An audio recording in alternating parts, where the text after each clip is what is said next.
নমস্কাৰ বন্ধুসকল, আপোনালোক সকলোকে পুনৰবাৰ ৰাইজৰ চেনেললৈ স্বাগতম জনাই আৰম্ভ কৰিবলৈ লৈছো আজিৰ কবিতাৰ শিতানটি। আজিৰ কবিতাটি আমালৈ প্ৰেৰণ কৰিছে ধেমাজি জিলাৰ ঘাইমৰা চাপৰিৰ কৈবত্য গাঁৱৰ শ্ৰী জ্যোতি দাসে। জ্যোতি দাসক আমাৰ ফালৰ পৰা আন্তৰিক ধন্যবাদ জ্ঞাপন কৰিলো। জ্যোতি দাসে তেওঁ প্ৰেম প্ৰতাৰণাৰ ওপৰত এটি কবিতা ৰচনা কৰি আমালৈ পঠাইছে। তেওঁৰ কবিতাটিৰ নাম হৈছে প্ৰেম প্ৰতাৰণা। হয়, আপুনিও আমালৈ পঠাব পাৰে আপোনাৰ নিজস্ব ৰচিত কবিতা, চুটি গল্প, ৰসৰচনা আদি।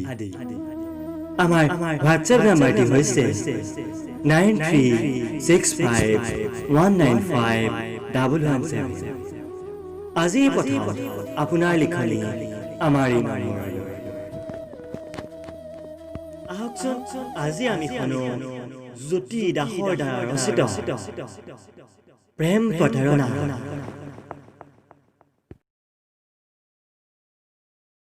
কবিতাৰ শিৰোনাম প্ৰেম প্ৰতাৰণা। কথা জ্যোতি দাস, আবৃত্তিকাৰ ৰেবত বৰা।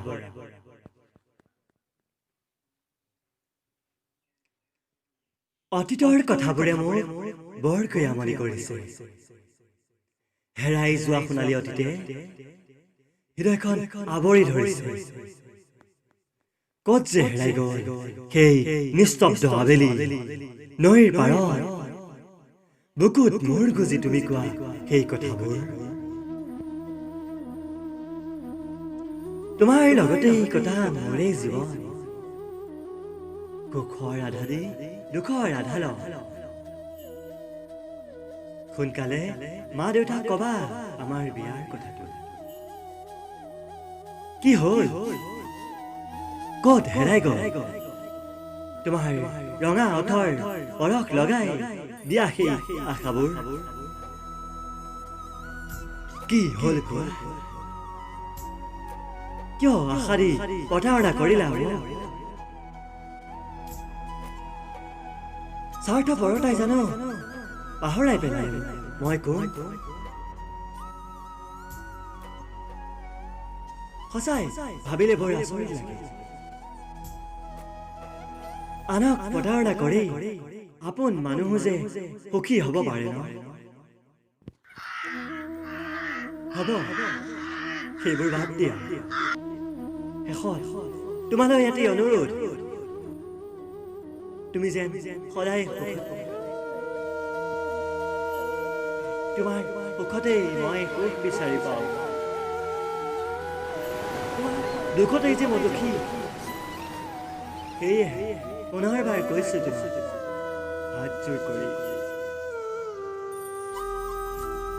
সুখত থাকিবা চিৰদিন মোৰ অবিহনে।